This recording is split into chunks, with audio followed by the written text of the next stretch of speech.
And good to have you back once again on Forbes Sports Money. C.J. Wilson is best known as an all-star pitcher for the Los Angeles Angels of Anaheim, which is certainly impressive by itself. But what really caught our eye at Sports Money was his serious appetite for racing cars and making money. Wilson comes from an entrepreneurial family, and he's been trading stock since he was a kid. His newest venture is C.J. Wilson Racing, which he formed in 2010.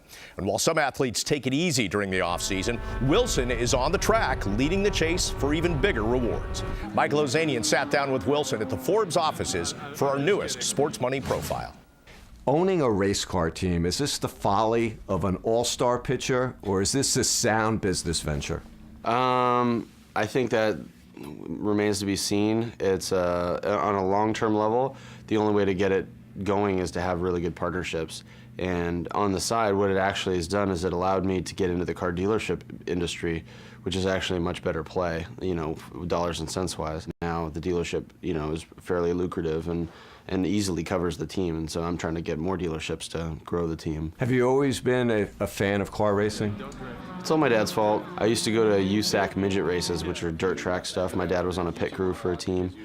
And I used to go, I was probably 5, 6 years old, and then that's where I really got into racing. I wanted to race too, but it was just the danger factor, the financial factor, we just couldn't cover it as a family. So I decided to play baseball instead, and that's kind of how I got to this point. How did you go about making the right connections? It took a couple years. I'd say probably 4 or 5 years before I really got to know the people that I needed to get to know.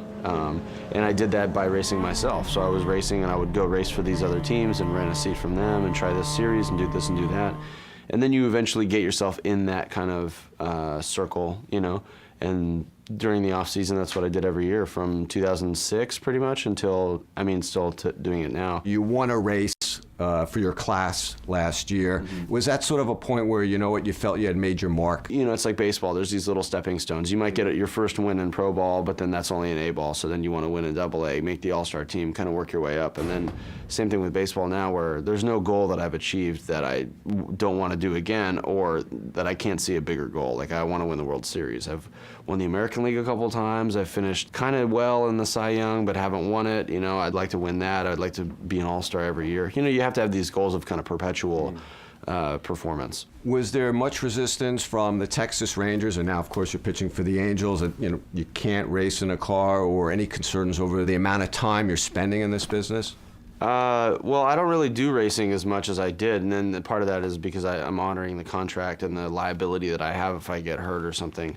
The Angels are much more, I would say, invested in me than the Rangers ever were. The Rangers, at the time that I started racing, I was just a regular relief pitcher, and I felt like I was underpaid. So if they were going to release me for doing it, I'd be like, cool, I'll just sign with the Yankees or the Dodgers or the Angels or whatever, and then I'll get a bigger payday. So fine, dare you to release me. I've been in some crashes before, but I never felt unsafe. I won't drive a car that I don't feel safe because I don't want to get hurt. Not so much because I'm worried about baseball, but right. That being said, I'll ride motorcycles and stuff like that as well. I'll take all the safety precautions that are possible, and then it's still kind of a coin flip, obviously.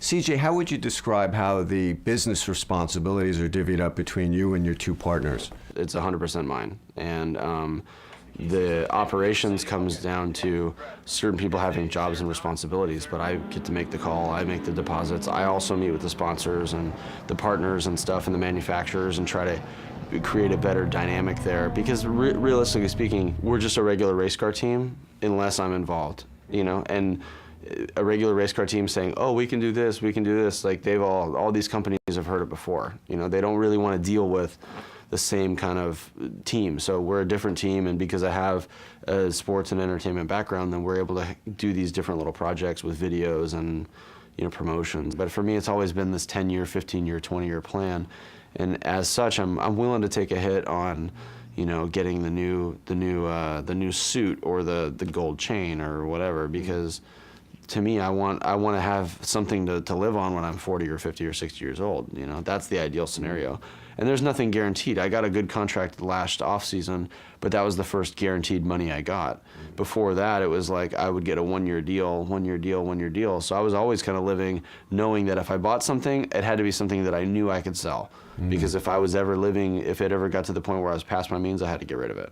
And that's what I did, with everything. I always thought something through for a couple months before I actually did it. Is there anything you've learned during your baseball career that's helped you with your auto racing business?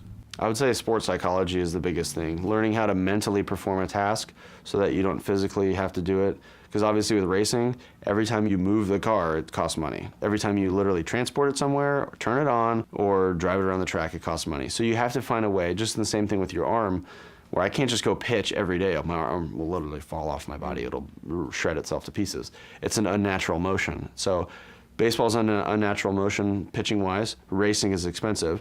So both of those you have to come up with like simulations. You have to come up with visualization, goal setting, being efficient with your thoughts, all these things you learn how to do with baseball, you can do as a driver or as a team owner, and you can try to like think about and strategize all these different things. Because really there's no way you can drive as much as you want to. There's no way I can pitch as much as I need to. But you have to find a way to simulate it and make it real and do that. And that's something that I learned at a very young age with baseball. All right, Michael, let me ask you about this. I look at C.J. Wilson in the racing from two different aspects. One, he could just be an athlete throwing money into something and losing it. Or two, does he have the passion to sustain it and actually make money? I think he has the passion. When I sat down and talked to him, this is a very intense guy who spends a lot of time studying the numbers and the finances. And what I also liked about this, we've seen so many athletes get burned over the years, either going to people that really threw their money away on bogus investments, or they had their investments just in one area. And if you look at what CJ's doing, there's some asset diversification going on here, and I think that that's really a smart way to go. Do you think smart move, too, staying in the lower tier of racing, not, let's say, immediately investing in a huge NASCAR team? Yeah, I mean, you're going to learn the business first, but you know what? I wouldn't put it past CJ to eventually end up there. Sounds like he's interested. By the way, his Twitter handle, at Straight Edge Racer. So maybe that has something to do with the passion for it. That's going to do it for this edition of Forbes Sports Money. We thank all of our guests, and we thank you as well for joining us. As always, we look forward to seeing you next time. Take care.